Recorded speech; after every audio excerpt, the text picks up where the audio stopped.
अति विचलित होने के बावजूद बिहारी जी की पादुकाएं अपने सर पर पाने के बाद मेरा हृदय शांत हो गया। मुझे ऐसा लगा जिनके साथ में ठाकुर जी हैं उन्हें डरने की ज़रूरत नहीं है, बिहारी जी हमारे महाराज को संभाल लेंगे। यह सोचते हुए मैं अंदर से घबराई तो थी, परंतु फिर भी कुछ आश्वस्त सी हो गई कि कोई बात नहीं, गुरुजी हैं, डांट देते हैं तो कोई बात नहीं, भगवान तो प्रसन्न हैं। अब अगली बात थी मेरे देहू जाने की। मेरी टिकट बुक थी।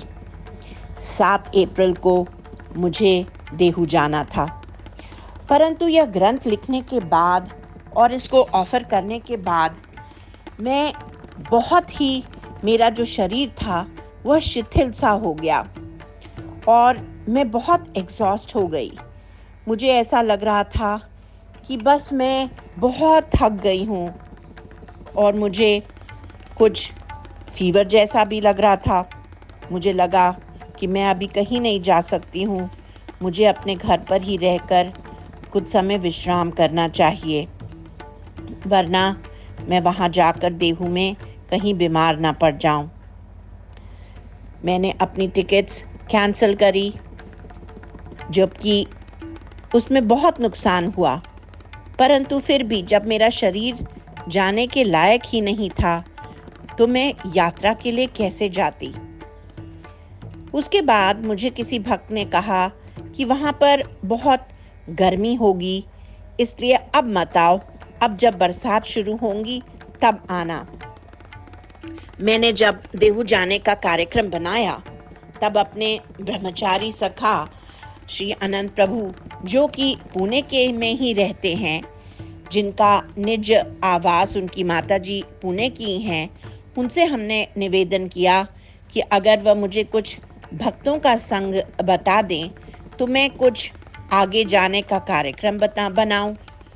पहले जो मेरी टिकट थी जो बुक हुई थी, वो पूरा कार्यक्रम मेरी छोटी बेटी ने किसी अपने जान पहचान वाले को कह कर के बनाया था, जिन्होंने मेरे रहने के लिए एक बहुत महंगा 5 स्टार होटल बुक किया था और मेरे पास में महंगी गाड़ी होती।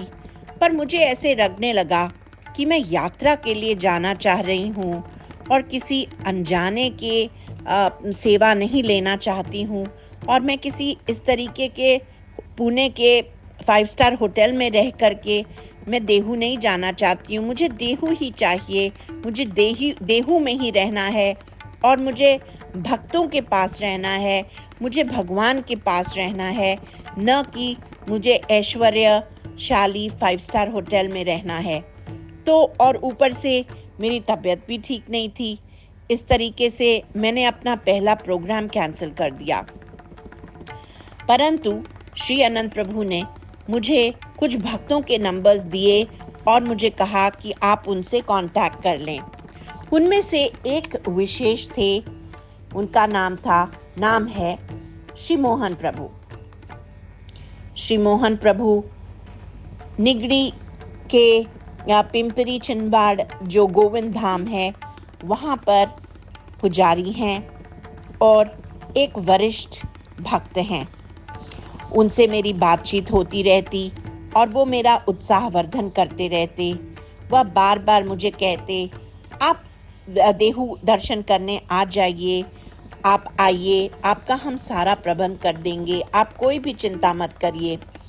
मैं उनसे जब भी कहती कि पर मुझे तो कहा गया है वहाँ बहुत गर्मी होती है, अभी मुझे नहीं जाना चाहिए, तो मैं कुछ भी विघ्न की बात करती तो वो कहते नहीं नहीं आप आ जाइए, सब कुछ अच्छा ही होगा। इस तरीके से वह मुझे बहुत प्रोत्साहित करते। कुछ समय के बाद उनका हर हफ्ते करीब एक बार फ़ोन आ जाता और वो मुझसे कहते तो आप कब आ रही हैं। अब मुझे ऐसा लगने लगा कि शायद तुकाराम जी और विट्ठल रुक्मिणी मुझे याद करा रहे हैं कि देखो भाई, हमने तो तुम्हारी हर तरीके से सहायता करी और अब तुम अपना संकल्प पूरा करने के लिए तुम देहू आने के लिए देरी कर रही हो, पहले बीमार हो गई, अब गर्मियां हैं, अब फिर बरसात आएगी, कोई कहता है तुम कब आओ, कोई कहता है कि तुम तब आओ। ऐसे नहीं चलेगा, तुम्हें अपना संकल्प जल्दी से जल्दी पूरा करना होगा और इसीलिए तुम्हें श्री मोहन प्रभु हर हफ्ते याद कराते हैं कि तुम्हें आना है। मैंने यह सोचा कि चलो ठीक है, अब जो भी है संकल्प पूरा कर लिया जाए। विघ्न तो आते ही रहेंगे, हर कुछ पूरी स्थिति हमेशा अनुकूल रहे यह तो कभी भी संभव नहीं है। यह सोचते हुए मैंने अपने भतीजे जिसकी ट्रैवल एजेंसी है उसको मैंने कहा कि तुम कभी की भी मेरी टिकट देखो, जब अच्छे रेट मिल रहे हैं तुम मेरी टिकट बुक कर दो, पुणे की फिर से टिकट बुक कर दो। उस बच्चे ने, जिसका नाम सनी है, उसने मेरी टिकट बुक करी। उसने 3-4 डेट्स मुझको दिए। मैंने उसे कहा जो भी डेट तुम्हें पसंद आ रही है उसमें तुम कर दो, कोई ऐसी विशेष बात तो है नहीं, मुझे 3-4 दिन चाहिए, उसके बाद मैं लौट आऊँगी, चौथे या 5वें दिन मैं लौट आऊँगी, बस इतना सा मुझको समय चाहिए है। सनी ने 9 जून की मेरी टिकट बुक करी और वापसी की 13 जून की टिकट बुक करी। मैंने अपनी टिकट की कंफर्म्ड बुकिंग की डिटेल्स श्री मोहन प्रभु को भेज दिया। काफ़ी समय बीत गया, उनका मुझे कोई मैसेज नहीं आया। मैंने सोचा चलो ठीक है, वो व्यस्त होंगे और मैं अपने जाने की तैयारी में लग गई। बहुत उत्साहित हुई कि भाई अब तो मैं देहू जा रही हूँ। परंतु नहीं, 9 तारीख के कुछ समय पहले, करीब 1 हफ्ते पहले, श्री मोहन प्रभु का मुझको मैसेज आया और उन्होंने कहा आप इस समय मत आइए। तो हमने कहा हम क्यों ना आएं? तो उन्होंने कहा कि नहीं, इस समय बहुत भीड़ होती है और तुकाराम जी की पादुका के दर्शन आपको नहीं हो पाएंगे, आपका हम कोई भी प्रबंध नहीं कर सकेंगे, आपकी कोई भी देखभाल नहीं कर सकेगा, यहाँ तक कि आप देहू के अंदर प्रवेश भी नहीं कर पाएंगी, इसीलिए आप मत आइए इस समय।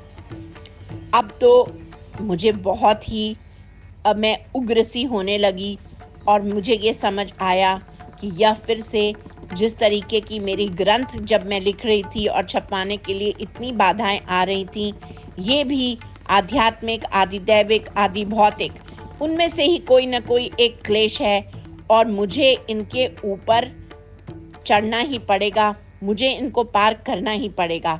अब तो जो भी हो मुझे देहू जाना ही है। मैंने अब संकल्प कर लिया कि न तो मैं अपनी अब टिकट कैंसिल करूंगी, कुछ नहीं करूंगी। और मैंने अपने मन ही मन में विट्ठल रुक्मिणी और तुकाराम महाराज से खासकर प्रार्थना करी और मैंने कहा कि अब जो कुछ भी हो मैं आपके पास आ रही हूँ और आपको मेरी मदद करनी पड़ेगी। यहाँ सांसारिक तौर पे तो सारी चीज़ें मेरे विपरीत हैं। मुझे ये कहा जा रहा है कि लाखों की भीड़ होगी और मैं देहू के अंदर भी नहीं आ सकूंगी। पहले बात यह थी कि मैं निगड़ी में रहूंगी, परंतु अब मैंने ये कहा मैं कहीं नहीं रहूंगी, मैं तो देहू में ही रहूंगी। अब यहाँ से भौतिक तौर पे मुझे ना कर दिया गया कि भक्तों की तरफ से आपको हम 12 तारीख के बाद आपकी मदद कर सकेंगे, परंतु 11 तारीख जब तक पालकी देहू से निकलेगी नहीं, तुकाराम जी की पादुका की पालकी, तब तक कोई भी आपकी मदद नहीं कर सकेगा और आप उसके बाद में आइए या फिर जो भी आपकी मर्जी। अब हमारी मर्जी क्या थी? यह तो ठाकुर जी की मर्जी थी। हमने यह ठान लिया कुछ भी हो जाए हम देहू पहुंच करके ही रहेंगे। हमने अपने कुछ फ्रेंड्स को फ़ोन किया, जिसमें से एक हमारा फ्रेंड है भूपिंदर चौबे, जो कि एक काफ़ी बड़ा नेता है। उनको हमने फ़ोन करके बताया कि भैया आपको हमारी मदद करनी पड़ेगी, आप तो बहुत बड़े बड़े लोगों को जानते हैं, तो आप कोई पुणे में कोई रास्ता ढूंढिए कि हमें देहू एंटर करने को मिल जाए और हमें रहने को कोई स्थान मिले। उन्होंने अपने कोई परिचित डायरेक्टर जनरल पुलिस को, जो कि मध्य प्रदेश के थे, उनको फ़ोन किया। उन्होंने पुणे के पुलिस कमिश्नर को फ़ोन किया। पुलिस कमिश्नर ने पुणे के एसएसपी को फ़ोन किया और उस एसएसपी ने देहू के इंस्पेक्टर को फ़ोन किया। अब कुछ ही घंटों के अंदर मुझे देहू के इंस्पेक्टर सूर्यवंशी जी का फ़ोन आ गया।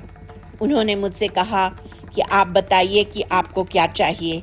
तो हमने कहा कि एक तो हमें देहू में प्रवेश आराम से कर सकें और दूसरा हमें रहने को स्थान चाहिए, मंदिर के पास से करीब। तो उन्होंने कहा कि आपने बहुत देर कर दी, आप पहले बताती और हम आपकी पूरी कोशिश करेंगे, परंतु हम बेहद व्यस्त रहेंगे, इसलिए जो कुछ बन पड़ेगा हम आपकी ट्राई करेंगे कि हम आपकी मदद करें।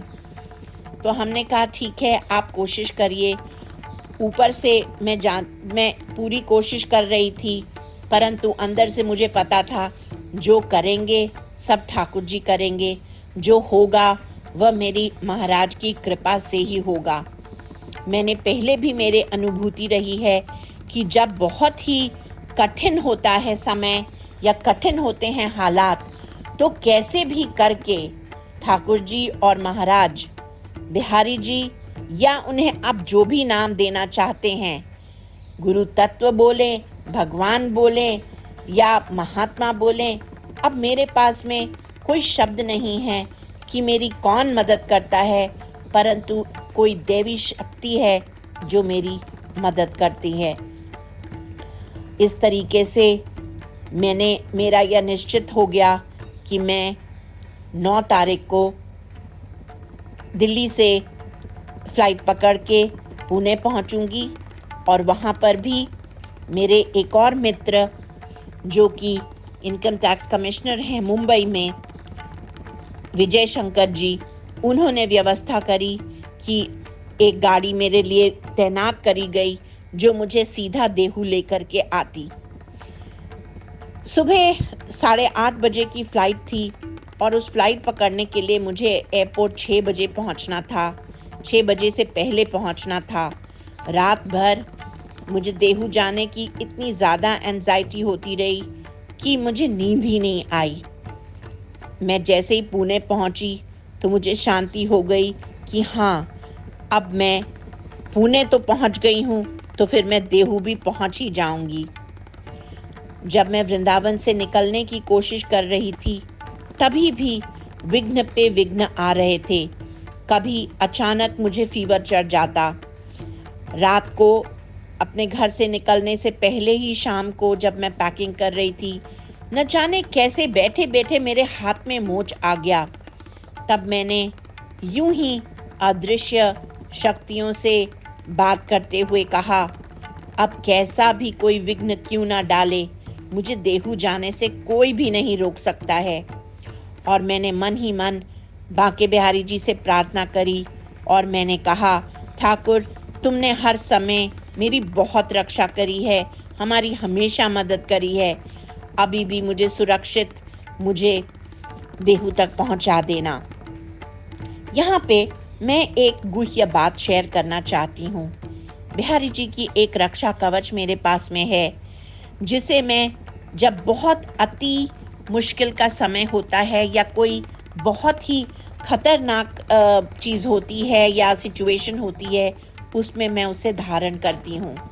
वह कवच बहुत ही प्रभावशाली है और उसे केवल और केवल अति विपत्ति या अति मुश्किल के समय ही धारण किया जाता है और उसके बाद उतार देते हैं। पर मुझे ऐसे लगने लगा कि क्योंकि मुझे थोड़ी थोड़ी देरी में कष्ट आ रहे थे मेरे शरीर को, तो मैं समझ गई थी कि कुछ शक्तियां हैं जो रुकावटें डाल रही हैं। तो मैंने उस कवच को 8 तारीख को धारण कर लिया।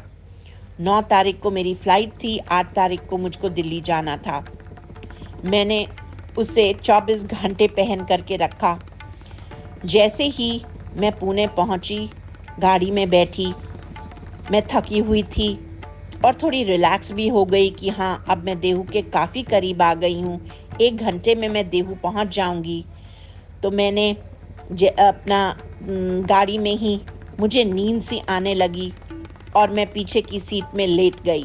मैंने ड्राइवर को कहा कि देहू आने से पहले मुझे बता देना कि देहू आ गया है, मैं उठ जाऊँगी। थोड़े समय के बाद में मुझको ऐसे लगा जैसे किसी ने बलात् अपनी हाथों में मेरे गर्दन के नीचे के कपड़ों को खींचा और मुझे लेटे हुए से उठा करके सीट पे बिठा दिया और मुझे डांटते हुए मेरे हृदय से एक आवाज़ आई, अरे तुम सो रही हो, देहू आ गया है। देहू देहू देहू करते हुए तो तुम यहाँ तक आई हो और अब जब देहू आ गया है तो तुम सो रही हो। मैं काफ़ी नींद में थी। मैं उठी और मैंने ड्राइवर से कहा, हम कहाँ आ गए? तो उसने कहा, देहू आने वाला है। खिड़की के बाहर मैंने देखा तो एक मंदिर सा आ रहा था। अब मेरे उल्टे हाथ की तरफ में एक मंदिर नज़र आया तो मैंने ड्राइवर को कहा कि तुम यहीं रुको, देखो ये किनका मंदिर है। तो वहाँ लिखा हुआ था शनिदेव मंदिर। तो मैंने अपना फ़ोन ड्राइवर को दिया और मैंने कहा, जाओ ज़रा जा कर के किन किन की फ़ोटोज़, किन किन कौन कौन से विग्रह हैं उनकी फ़ोटो लेकर के आओ, क्योंकि मैं अभी भी काफ़ी नींद के नशे में थी और मुझे समझ ही नहीं रहा था कि मैं उठी हूँ, मैं जागृत हूँ या मैं सपना देख रही हूँ या मैं किस किस हालत में हूँ, और मेरी आंखें भी अभी पूरी नहीं खुल रही थीं। तो मैं गाड़ी से उतरकर खुद जाने की हालत में ही नहीं थी।